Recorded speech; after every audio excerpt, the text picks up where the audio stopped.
like little tiny things. You can't eat bats. You can't eat crows. You can't eat things. There's different birds you can't eat. There's, like you said, there's certain marine animals that you can't eat. It says there was one where if you have a clay pot and one of these animals that you're not allowed to eat falls in the clay pot, now the whole pot is ruined and you just have to destroy the pot. You know, there's these little rituals that Daniel grew up with. And the reason why he grew up with these things is because if King Josiah, who was this righteous king, was the king when Daniel was born. So when this righteous king was bringing God's loyalty, God's rules back into the land, Daniel was being raised by that. And he was being raised by his parents who also followed this king. So Daniel stayed loyal and he stayed faithful to God and making sure that he doesn't eat this. So he actually asked the chief of staff, or in another version it says the chief of eunuchs, asked them if he could eat vegetables.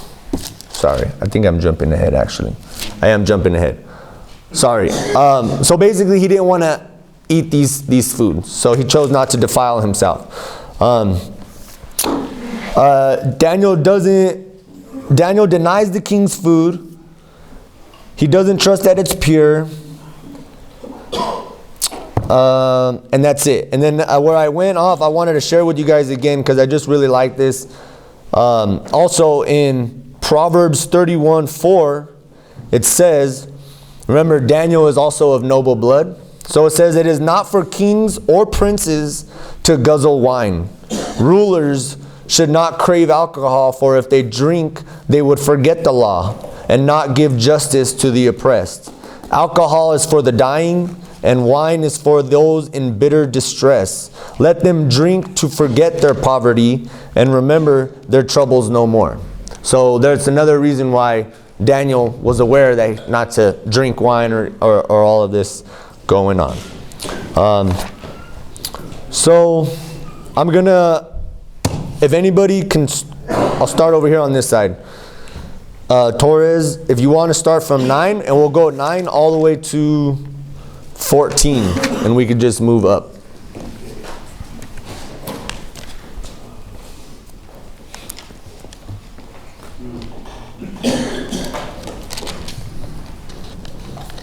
Now God had given the chief of staff both respect and affection for Daniel.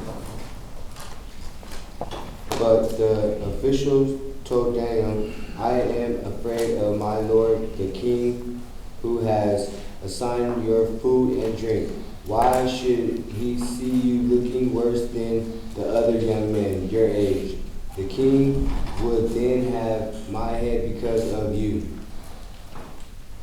Daniel then said to the guard, whom the chief official had appointed over Daniel, Hananiah, Mishael, and Azariah, please test your servants for 10 days. Give us nothing but vegetables to eat and water to drink. At the end of the 10 days, see how we look compared to the other younger men who are eating the king's food.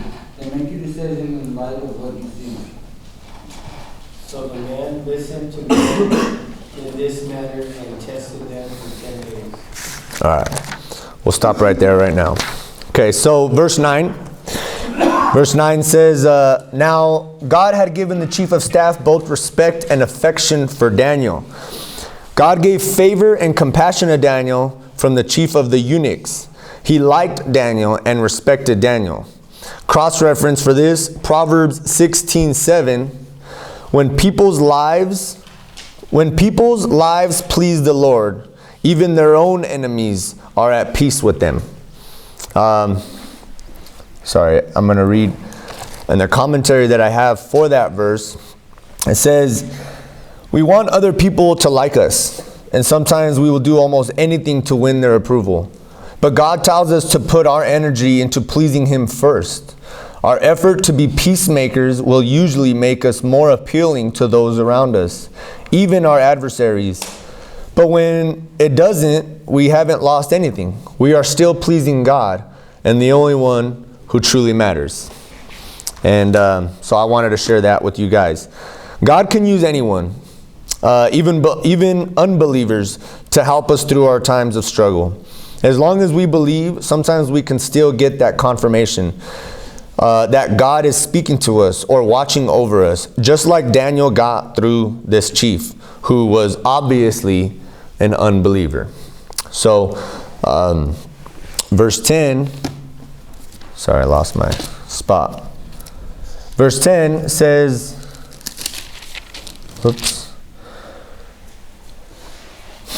Verse 10 says, but he responded, I am afraid of the Lord the king, who has ordered that you eat this food and wine. If you become pale and thin compared to the other youths your age, I am afraid the king will have me beheaded. Basically what he's saying here is, hey guys, if you don't eat this food that I'm giving you, that the king is telling me, no, ordering me to give to you, you're not going to be as healthy or as strong as the other well-nourished men, as the other guys. And I'm trying to get ahead in the empire and not lose my head. There you go. So, of course, anything, basically, he's asking these guys to just give him a break. And Nebuchadnezzar was already very ruthless, so any disobedience, even as small as their, even as small as this, meant death. So if the guy sent him to go eat some food and these guys refused and he didn't use his authority to make them eat this food, he was most likely just going to kill that guy. So the guy's, because he has favor with Daniel, he's trying to just kind of talk to him cool, you know. Verse 11 through 14, I'm going to put these ones together. Daniel spoke with the attendant who had been appointed by the chief of staff to look after Daniel, Hananiah, Mishael, and Azariah. Please test us for 10 days on a diet of vegetables and water, Daniel said. At the end of the 10 days, see how we look compared to the other young men who are eating the king's food. Then make a decision in light of what you see. The attendant agreed to Daniel's suggestion and tested them for 10 days.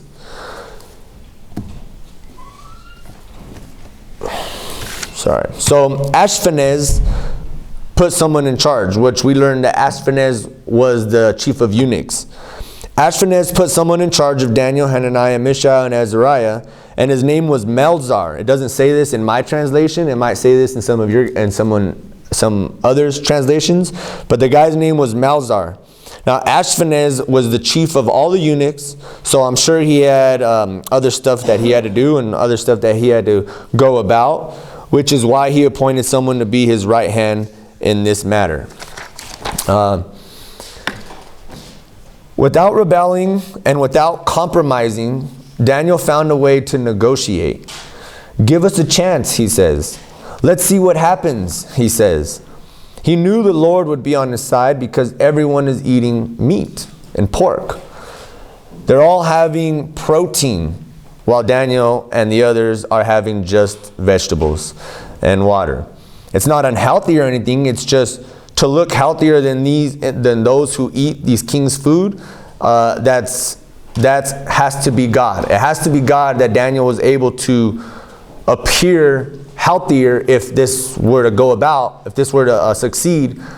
Because you can't, in my opinion, I don't think you can look as strong than those who are constantly eating protein, constantly doing what they're supposed to do, as if you're just only eating vegetables and water. You know, you're going to have, throughout time, you're going to have a difference in your appearance. So with that, Melzar approved this. So verse 15 and 16, who do we leave off on? You can read 15 and then we'll do 16. At the end of the 10 days, their appearance seemed better, and they were fatter than all the youths who had been eating the king's choice food. So the guard took away their choice food and the wine they were to drink and gave them vegetables instead. To these four young men, God gave knowledge and understanding of all kinds of literature and learning, and Daniel could understand visions and dreams of all kinds. All right, we'll just stop right there. We went 1 or 2 ahead, but that's cool. So verse 15 to 16, I'll put those two together. 10 days have passed, and all they had was vegetables and water. Not eating, not working out, I think that they would probably end up looking skinnier a lot quicker. But Daniel actually ended up looking better. He looked healthier and looked fatter than the others who have been getting all the king's food, all the fattening foods. So how do you think that happened? They stayed faithful to God. And in Exodus 23:25, whoops, I don't even have it here. Yes, Exodus, oh, it is here, it's just folded. Exodus 23:25 says, "You must serve only the Lord your God. If you do, I will bless you with food and water, and I will protect you from illness. Going on, there will be no miscarriages or infertility in your land, and I will give you long and full lives." So basically saying trust in the Lord and only serve Him, and He will make sure that you're